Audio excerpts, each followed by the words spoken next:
Good evening, and it's time once again to sit back in your sofa, pour a glass of wine and realise you're half an hour early for news night. In the news this week, hostilities cease in Kosovo as Kate Adie takes a bath.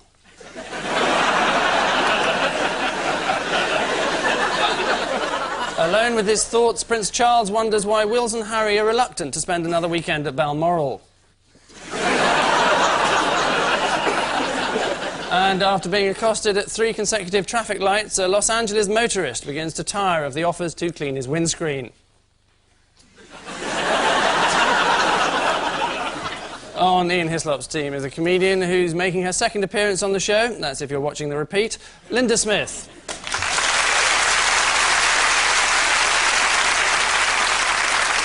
And with Paul Merton tonight is a man who's brought us more steamy sex stories than anyone else on TV in his capacity as BBC's Washington correspondent, Gavin Esler.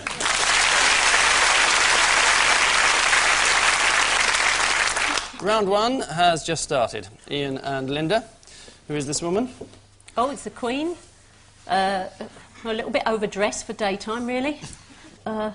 She's someone... Trying to break in. And that's how the Queen will look in future.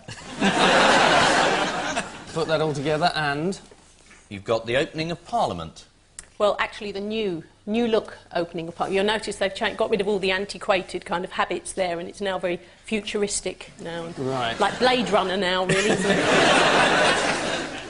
So what are some of the traditions that they've broken with? They've got rid of some of the dragon pursuivant type people, keeper of the Queen's bingo pen type people. Yes. Silver stick in waiting, I think. Silver stick in waiting has now gone off to join the gladiators. And there's difference in some of the attire. They're wearing slacks, most of them. Underneath the silk stockings, though. or trousers, as some people call them, yes. Margaret Beckett, for example, was the first woman in history to wear trousers. Really? Yes. Whatever. Don't think ever, no. And who was the woman we saw at the end of that film sequence? That was Lady Hayden Guest, otherwise known as Jamie Lee Curtis. Mm. The one who was in all those films. Well, it wouldn't really have the right ring to it, was it? True Lies, starring Lady Hayden Guest. And who was sitting immediately behind her, you notice? Oh, Pamela Anderson, who is Lady Onslow. No, it was Lord St John, in fact. Lord St John of Thorsley? Yes, he was sitting right behind Jamie Lee Curtis. Been there since 4 in the morning, I think, queuing up for that seat. And the main difference, the main outrage this year? Well, the Queen announced the end of hereditary privilege, which is quite a bizarre thing for a monarch to announce in a speech, really. And the Labour MPs cheered. And you're meant to be silent during the Queen's speech. But they couldn't stop themselves. They went, hurrah! And the Tory lords went, boo, shame. Proving how modern and grown up it all is. Not at all like third-rate panto. And how did the Queen react? She went, behind you!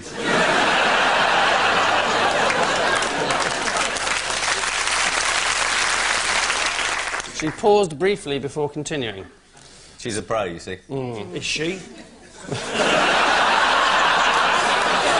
A bit risky in her position, isn't it? A bit risky. I think Paul misunderstands. Does she do little sort of like little cards for phone boxes? New Queen in town.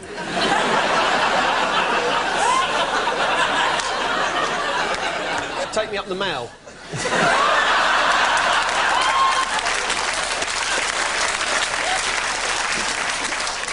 It is the Queen's speech to Parliament. As the Queen outlined the proposals to abolish hereditary peers, a low moan came from the Lord's bench until it turned out that Jamie Lee Curtis had just bent over to pick up a handkerchief.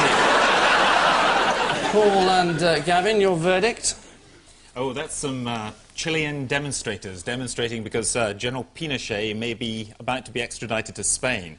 And that's what the BBC shows when they haven't got any pictures of General Pinochet. That's a lady with a cake with a file in it so he can break out. It is just like an episode of The Saint, isn't it? You know, in Simon Templar, there would be some dictator in London that he would have to try and smuggle out of the country, and he'd be in a country house just like that. Doesn't it ring a bell? Those old episodes of The Saint, he'd have to go in disguised as a plumber or something. Mm. And it'd be black and white, obviously. No, they made a whole series in colour. In fact, they made 3 series in colour after 1968. to help international sales, you see. Right, well, in that case, it's just like it. That's why that's what first drew my attention to it. Yes, evidently. So what was the score in the vote, eventually? Look away now. You don't want to hear the result. It was 3-2 on penalties. So.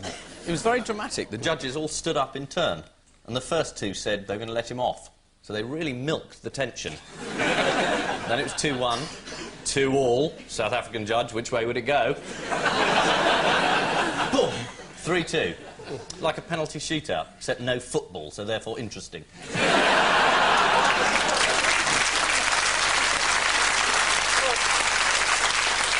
How interesting do you think a penalty shootout would be without a football?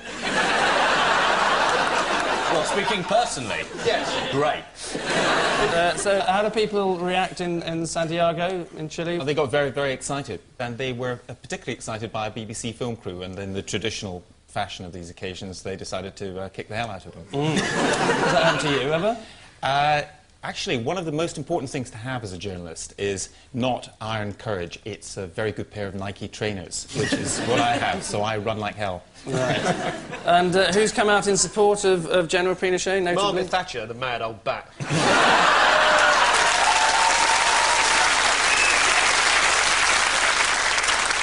Yes. It's the unexpected ruling by the House of Lords that extradition proceedings against General Pinochet can go ahead. The 5 law lords reached their decision on the basis of a democratic vote, something of a foreign concept to General Pinochet and the rest of the House of the Lords. House of the Lords? No, I don't think so. The thing about the Queen, you see, is she can read the autocue without cocking it all up.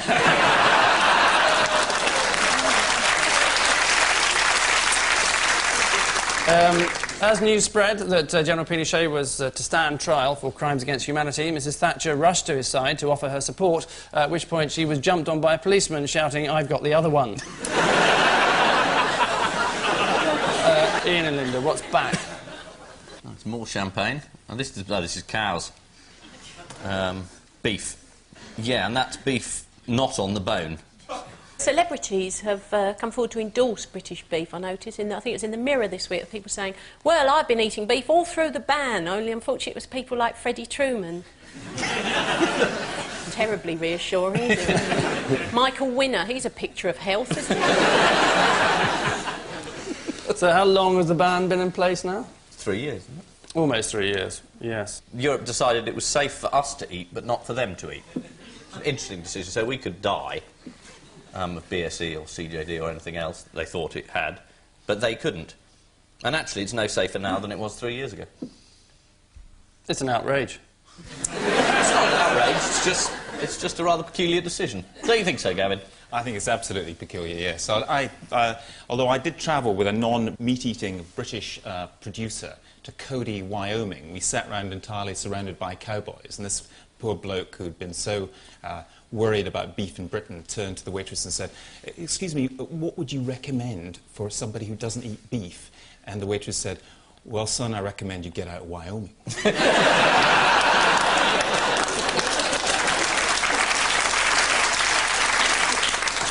Do you know that the BBC have been accused of taking an almost vegetarian stance, apparently, by the meat industry? How exactly would you do that? What is a vegetarian stance, exactly?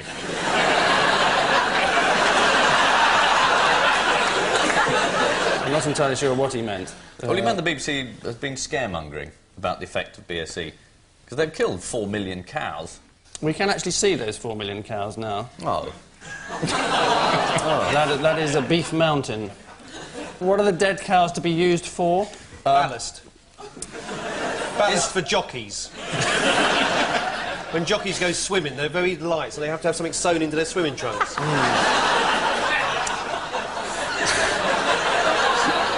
How many jockeys do you know have drowned? None. That's why. It's to generate electricity. Where's the electricity then? That bloke looks like Sir Edmund Hillary, doesn't he? He's just conquered the beef mountain. That could be a very small man standing on a pork scratching.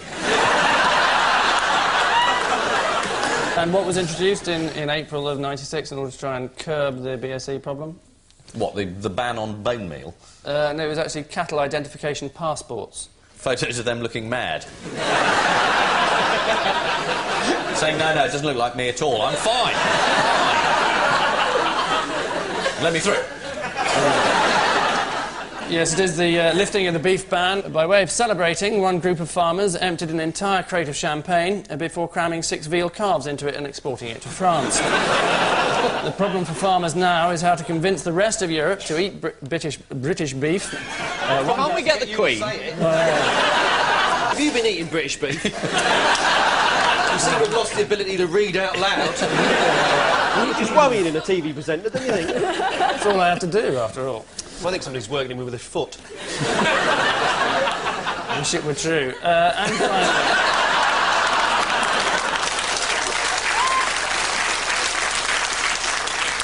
And finally, Paul and Gavin, action stations. Oh, this is a fantastic new digital News 24, and this is the fantastic new satellite which carries it all over the globe. And there's sex, I would say. Would you say? That wasn't you just saying a now weather, and it went to that. There'll be light scattered showers for the rest of the evening, wasn't that?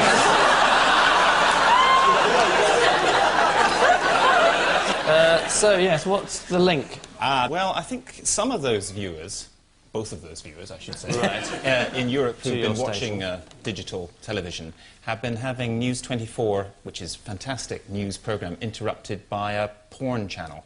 Some of us suspect that the BBC marketing department is actually doing this, and we may get some more viewers. The only complaints we've had is that apparently the news occasionally interrupts the pornography. It's a bit sad. Do you know how much John Burt has spent on News 24? Oh, I have no clue, but every penny is worth it. It says here. 86 quid. 30 million. He's got it from efficiency savings or sacking people, thankfully. Isn't this one of the things, this is one of the fallacies of 24-hour news, is news does not happen 24 hours a day. I mean, a story breaks, but then nothing new happens for a long time. So I don't actually think you need news 24 hours a day, not continuously. That's pretty rude, when you're sitting next to someone whose livelihood that is. But that's not the only job you could get. You could...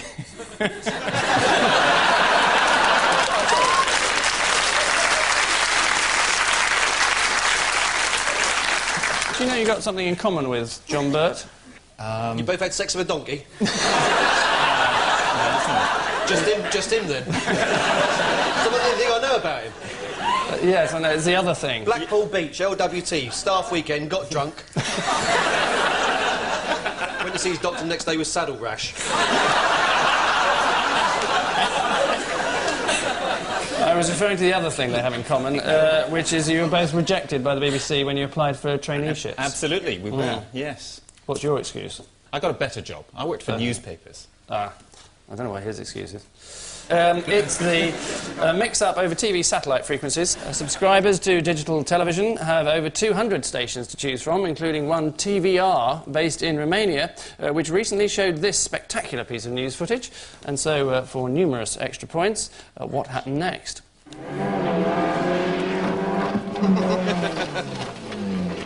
Demonstrația cascadorilor profesioniști din România a adunat în viața Palatului Parlamentului peste 1000 de persoane. Demonstrația cascadorilor profesioniști din Possibly Jeremy Clarkson crawls out of that car and says, if this car were a woman, she'd slap like a seal in a car wash. There's got to be a bike careers into him, isn't there? But, you know, and he lands on the handlebars and the cyclist has got a flaming helmet. Gas showroom, they go into a gas showroom, there's a huge explosion. They land on top of a skyscraper somewhere. There's a business people having a meeting. They see this guy splattered against the window. Somebody has a heart attack, falls face first into the tea and biscuits. OK, you say that? Let's have a look. cascadorilor profesioniști din România peste 1000 de persoane. Trecătorii, dar și cei care au... Hey, look!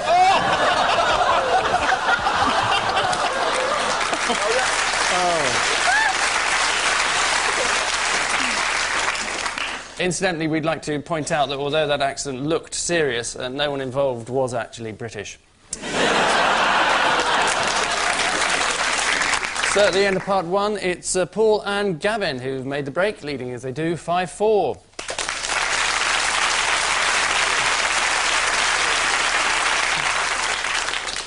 Round two is the only sensible alternative to ending quarter of an hour early.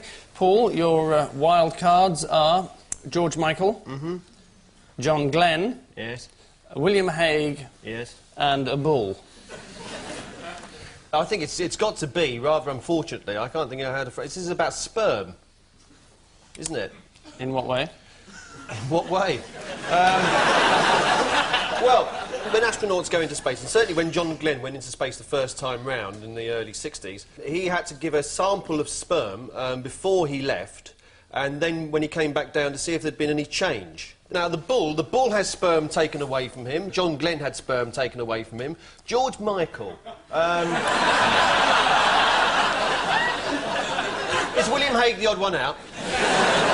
Shall I give you a clue? Yeah. It's got nothing to do with sperm.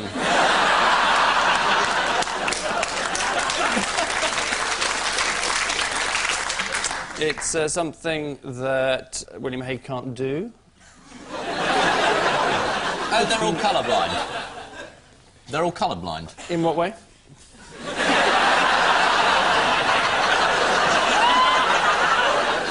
George Michael was the only one who isn't colourblind.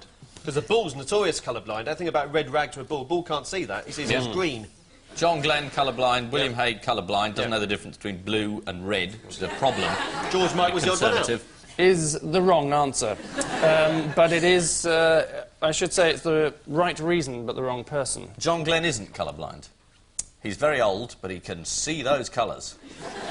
Is the right answer. Ah. Very good. The answer is that all of them are colourblind, with the exception of John Glenn, as colour blindness precludes anyone from becoming an astronaut. George Michael recently admitted to being colourblind, and more damagingly, to being a friend of Jerry Halliwell. He said, "I really think Jerry Halliwell was the Spice Girls. No disrespect to the others, but let's be honest, I know who I was looking at when I watched a Spice Girls performance. The security guard, I'd imagine." Gavin, Vidal Sassoon, General Abacha, the Pentagon, and Jerry Springer. Well, General Abacha's dead. Well, the rumour is that he died after an overdose of Viagra. Took him 3 weeks to nail the coffin lid down.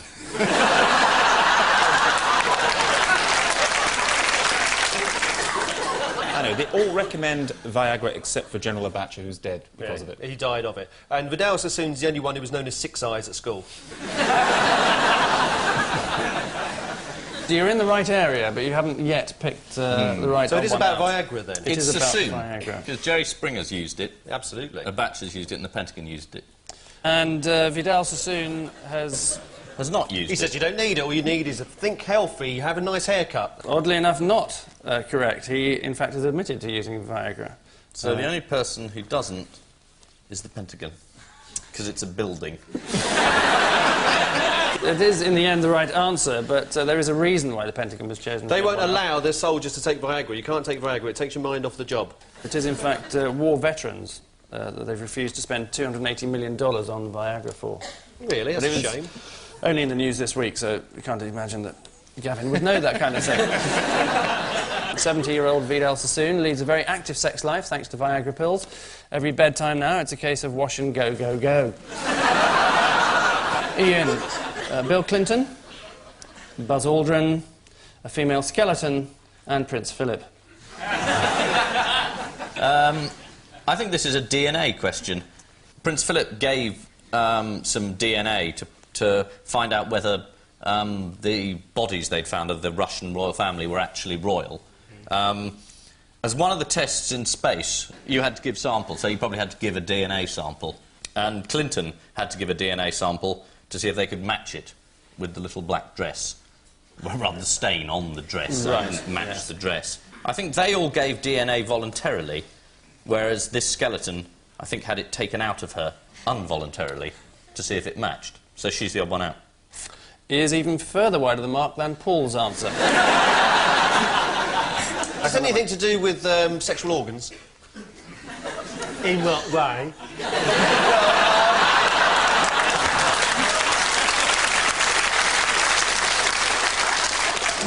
The Buzz Aldrin had a piss on the moon. That was one of the first... That's the first thing he did when he got to the moon. He had a piss. Has it got anything to do with this? No, I'll give you a clue. It could have included Oscar Wilde, Mozart, and half of the West Midlands Serious Crime Squad. Masons. Freemasons. Must be Freemasons. The Duke of Edinburgh is not a Freemason. Oh, the Duke of Edinburgh is a Freemason because his brother's head Freemason, Duke of Kent. Buzz Aldrin must be a Freemason. Clinton must be a Freemason. The female skeleton, because women aren't allowed to be Freemasons, must be the odd one out. Is the right answer. The answer is that they're all Freemasons, with the exception of a female skeleton, who isn't eligible, partly because she's dead, but mainly because she's a woman. Buzz Aldrin was the second man on the moon. He should have been the first, but was beaten to it when he stayed behind to roll up the trouser leg on his spacesuit. And finally in this round, Linda, Delia Smith, Faye Weldon, Edwina Currie, and Jesus Christ. Oh, I think this is eggs. Because Delia Smith, in her exciting new cooking series, How to Recognise Water, has been boiling eggs and making things with eggs. Edwina Currie, where there was all that to do over salmonella. Faye Weldon came up with the advertising slogan, go to work on an egg. And Jesus didn't like eggs. He gave rise to the Easter egg, but ironically never ever got to try one. I think... Well, you're very much in the right area, but you haven't quite picked on the right odd one out. Oh, would it be Edwina Currie? Oh, that little Roger Moore-type raised eyebrow. Yes. Tells you could me be Simon Templar. You could go in, put him in a crate, cardboard boxes in a warehouse in Heathrow instead of pouncing around on this news quiz. Get him out! Edwina Currie is the right woman, yes. Yes. But the wrong reason. She's the only one that doesn't recommend eggs. She said, don't eat eggs. Oh, don't do that, you'll go mad. And all the others said, no, go on, have one. Yes, that is basically the answer, yes. All of them have contributed to the boom in sales of eggs, except, obviously, for Edwina Currie. After Edwina Currie said most eggs were infected with salmonella, the country was left with £10 million worth of unsold rotting eggs. Unfortunately, she was about to start a book tour, so they went all wasted. Which hectic scramble marked the end of this recipe for disaster, and it's Paul and Gavin who have egg on their faces, behind as they are 9-8.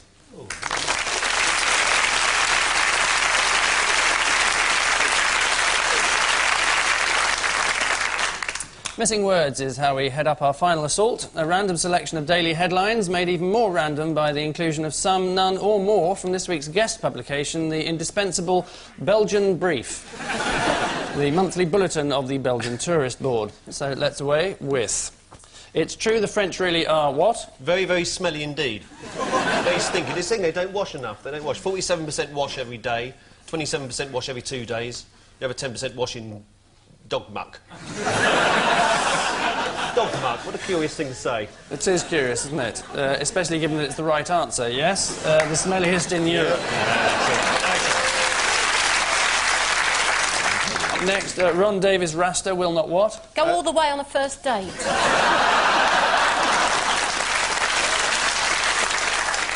Is it suck a peach up through a vacuum cleaner? I'll give you a clue. It's from the Star and it's about a prison sentence. Will not do time. Stir. Will not go down, you slag. Yes.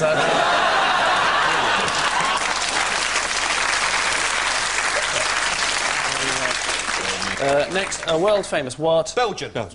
God be, there's famous for not having famous Belgians. The world-famous Belgian. Belgium, famous, world-famous. No, I'm a Belgian. Is the right answer.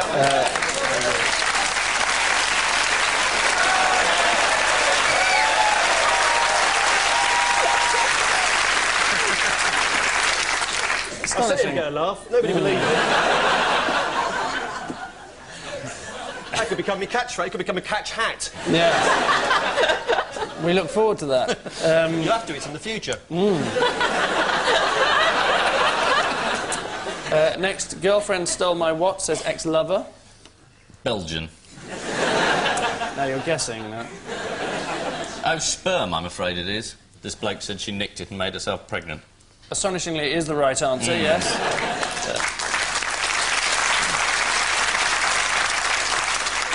Sperm is now regarded as a tradable commodity, we're told. So, look forward to seeing it listed on the stock exchange. Is it going up or down? Will there be a run on the market? Well, you could clean up. Absolutely. With your footsie. How nice of you to join us. And finally, woman makes what in 184 seconds? Bus stop. Bed. Wolverhampton Wanderers. I don't include the substitutes. It's a knockout, isn't it? Boxing history. It is boxing history, yes. This is Jane Couch, was the name, who won the first ever women's professional fight in Britain in just over 3 pulsating minutes, and here's just 10 seconds of them.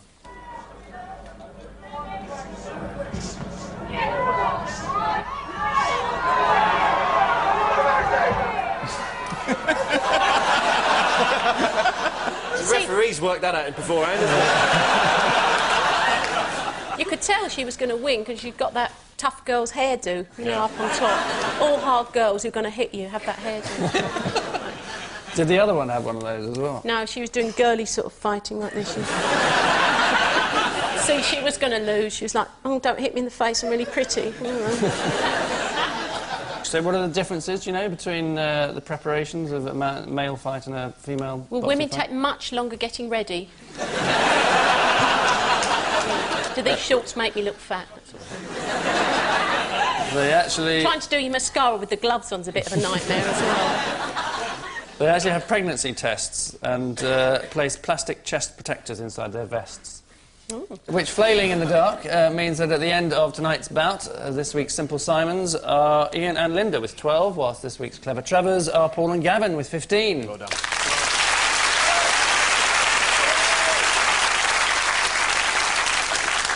But before we hand them back to their wardens, the brief pleasure of our caption competition. So what do you make of this?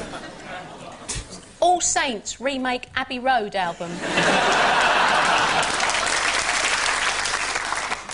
White House interns reunion. Thank you. And I leave you with news that at a cabinet meeting, one minister fails to accept that the fact his chair is missing is not an accident.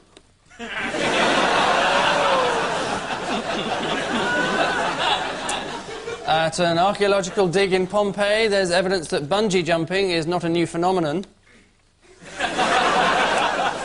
And finally, Camilla Parker Bowles pulls out all the stops to make herself more attractive to Prince Charles.